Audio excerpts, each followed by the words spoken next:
네, 안녕하세요. 서른일기입니다. 한 주 다들 잘 보내고, 주말도 잘 보내고 계신가요?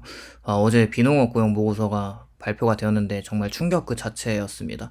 예측치 17만 명 정도의 고용 창출이 이루어질 거라고 시장은 예상을 했는데 33만 명의 고용이 창출이 되었고, 우선 7월, 8월치도 이제 개정된 숫자들도 보면 기존에 발표되었던 숫자보다 일자리 숫자가 엄청나게 상승을 하면서 시장에는 엄청난 충격을 주고 있었죠.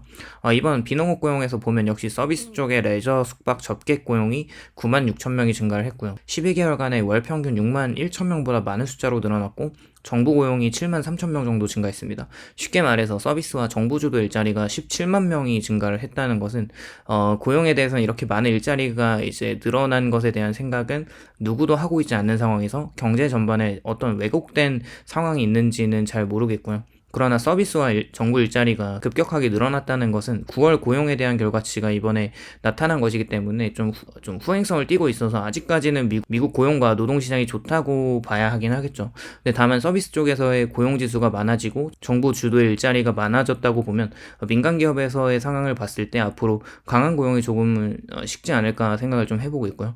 다행인 건 그럼에도 불구하고 실업률은 3.7%로 내려갈 거라는 전망에서 기존의 3.8%를 유지하고 있는데 9월 지표는 이렇게 일자리가 많이 나왔음에도 불구하고 실업률이 유지가 된다고 하는 부분이 좀 아이러니하죠. 그렇게 이 아이러니한 왜곡된 지표에 대해서는 누구도 설명을 잘 하고 있지는 않습니다. 왜냐하면 경제 참여 비율은 전달과 같은 62.8%로 나와 있거든요. 그렇다는 것은 이제 경제 참여하는 인원들이 전달과 똑같은데 일자리 수는 많아지고 실업률은 또 이제 전달과 비교해서 낮아져야 하는 게 맞잖아요. 근데 그렇지 않다는 것은 좀 어떻게 이제 봐야 하는지 해석이 좀 어렵긴 합니다. 그리고 다행인 것은 평균 시간당 임금 상승률이 0.1% 정도 높아질 것으로 예측이 되었는데 전달과 같이 0.2% 정도 증가하는데 그쳤다는 것은 일자리가 많아지는데 그 일을 하는 사람이 22년도에 비해서 점점 높아져 가고 있는 거죠. 최근 미국에서는 어린이집 같은 기관에 보조금을 지급하는 어떤 그 정책이 기한이 끝났습니다. 그렇게 멈춰지면서 워킹맘들이 늘어나고 있고 10월에는 학자금 상한이 시작되면서 점점 더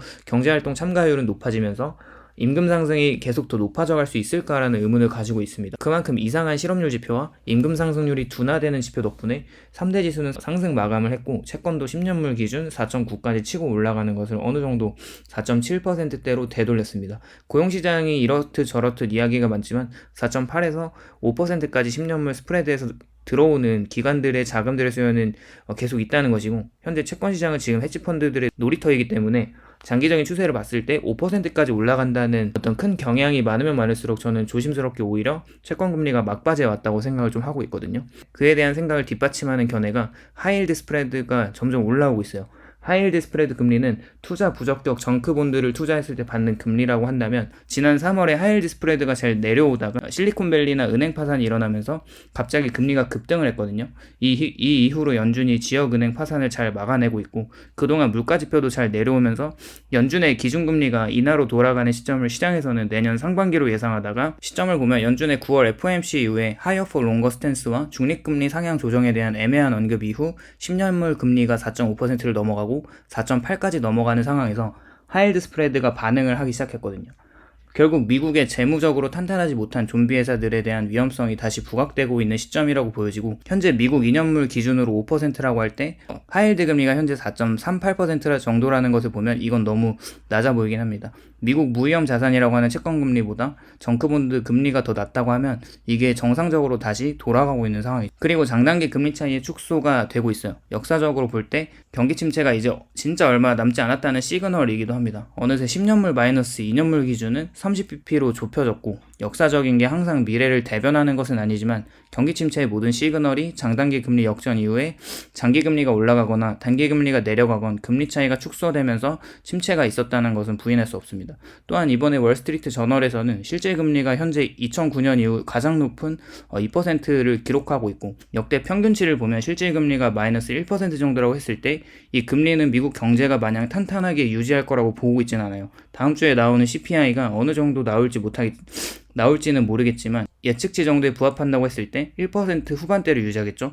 또 이번에 바이든은 시진핑을 연내 만나기로 회담을 준비하고 있죠. 미국 정부도 금융시장의 혼란을 두고만 볼 수 없다는 걸로 시장은 인식하고 있고, 미래는 잘 모르겠는데 기존의 10년물 금리가 4%를 넘고 4.5%를 넘어도 지지부진하게 움직였던 이제 5%까지 올라가는 것을 보고 행동을 이제 하는 것을 보니까 위험 신호를 계속 감지하고 있어 보이긴 하고요.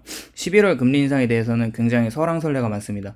페드워치에서는 동결을 72.9%로 보고 있고 12월 금리 인상 가능성은 36%로 보고 있어요. 앞으로 나오는 10월 지표들이 많이 남아있기 때문에 여기서 나오는 데이터에 따라 또 결정을 하겠지만, 저는 개인적으로 금리 인상이 끝났다고 보는 입장입니다.